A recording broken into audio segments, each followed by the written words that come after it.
Allez les ennemis, mais non, les amis. J'ai décidé que ce soir, je n'utiliserai que des voyelles ou que des consonnes, mais surtout pas ensemble, ok? Allez, on finit cette émission de ce soir, de 16 février 2023, avec un gros sujet sur les faux sites Internet. Il est important de le rappeler, il est important de mettre ça en avant, parce que vous allez voir ce que je vais vous montrer ce soir. Ça va vous montrer qu'aujourd'hui, on a clairement des gens qui mettent les moyens pour escroquer, voler. Alors, je vais vous montrer pas mal de captures écran, dont certaines que vous avez très certainement vues sur Zatas.com, ou sur le Twitter de Zatas. D'ailleurs, saluons Elon Musk qui a encore modifié tout son bordel de Twitter.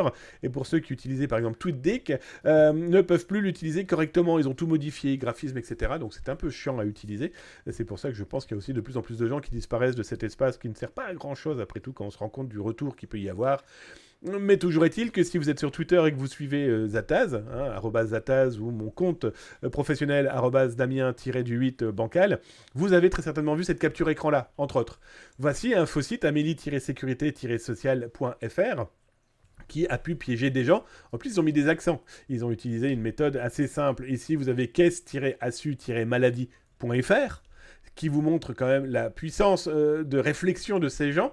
Souvenez-vous, on en a parlé la semaine dernière, vous retrouverez ça d'ailleurs dans les rediffusions sur YouTube.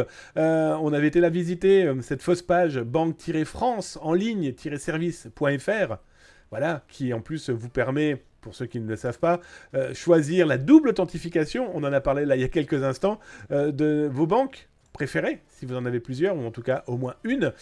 Voilà, on se retrouve aussi avec service-public-impôt.fr. On se retrouve donc clairement avec des pirates informatiques qui ont de la suite dans les idées. De la suite dans les idées, dans le nom de domaine, dans le graphisme, etc. etc. Et donc du coup, on a, par exemple, ici, l'UCAF, qui à la base n'était pas du tout un faux site de vente en ligne, parce que je vais être très clair avec vous, ceci n'est pas du tout le site officiel de base. Aujourd'hui, ça s'est transformé en boutique en ligne, mais à la base, c'est quand même quelque chose qui correspond à l'Union des anciens combattants d'Afrique, mais aussi potentiellement à la CAF, et donc on a un malveillant, il a enregistré ce nom de domaine en .fr, et il y a mis une fausse boutique, et il va attendre que tout ça se répande tranquillement pour y cacher sa véritable fausse page, voilà, à un moment qu'il va considérer comme opportun. Les pirates informatiques ont créé une fausse boutique.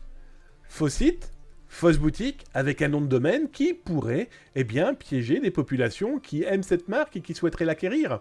On se retrouve aussi avec plein de petits éléments qui sont de plus en plus vicieux. Alors on va aller les voir tranquillement. D'ailleurs, je vais vous remettre ici l'URL si ça vous intéresse dans le chat.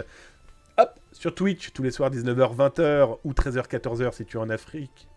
Que dis-je, en Amérique du Nord francophone, Montréal, Québec, 19h, 20h si c'est tu en Europe ou en Afrique, je vous remets cet article qui vous explique un petit peu l'histoire de la Banque de France avec toute tentative possible imaginable de collecte d'informations derrière. Je vous rappelle que quand vous cliquez sur ce genre de lien, vous avez aussi diffusé votre IP, géolocalisation possible, mais votre navigateur aussi est-il mis à jour, et aussi votre OS, que ça soit un Mac ou ça soit Windows ou Linux, ce sont des informations que le pirate pourrait aussi potentiellement collecter.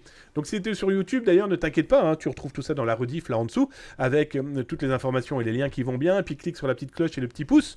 En plus, tu t'abonnes, c'est 2 à 3 vidéos par jour dédiées à la cybersécurité. Bienvenue, c'est chez toi, profites-en. Alors, il y a d'autres éléments aussi très intéressants à regarder. On va aller le voir après celui-ci. On vient ici, ssigouv.fr.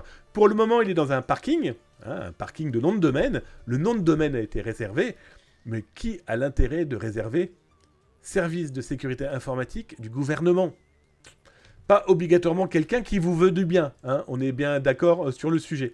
Alors, on va regarder celle-ci après. Je suis en train de regarder que je ne me trompe pas, histoire de bien remonter correctement l'information.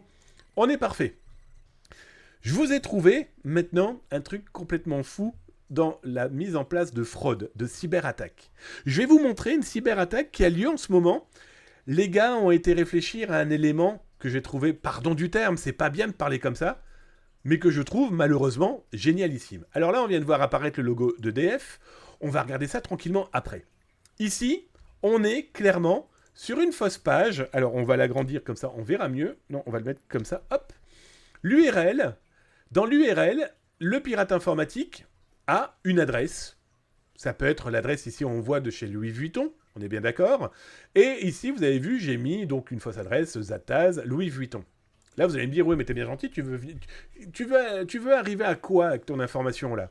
Eh bien, regardez, les pirates informatiques ont trouvé l'idée de changer le logo selon l'information qui est mise dans le nom de domaine correspondant à l'adresse mail. Donc là, je vais utiliser la même adresse mail que vous voyez ici, Zataz Louis Vuitton. J'ai mis Carrefour.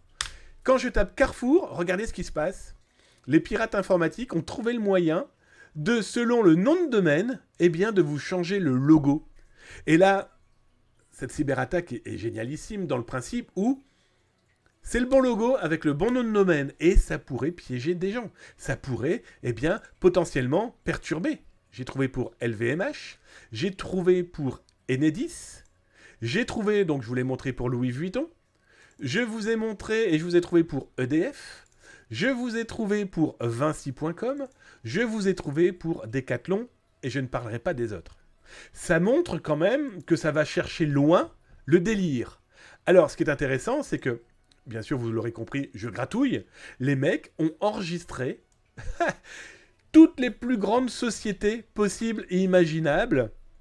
Regardez, j'ai tapé LVMH. Hop, le logo, il vient là.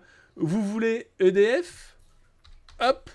Ah bah si, il a fonctionné. EDF.com. C'est même pas le .fr. Vous imaginez, ils ont même pensé à l'EDF.com et à l'EDF.fr. Voilà. Je trouvais plutôt intéressant de vous présenter ce type de cyberattaque parce qu'on parle souvent de phishing. Ouais, oh, c'est un peu grossier, il y a des fautes, etc., etc. Eh bien là, ce soir, je vous ai prouvé que c'est de plus en plus professionnel et que si on n'y prête pas garde, la claque, elle pourrait être terrible.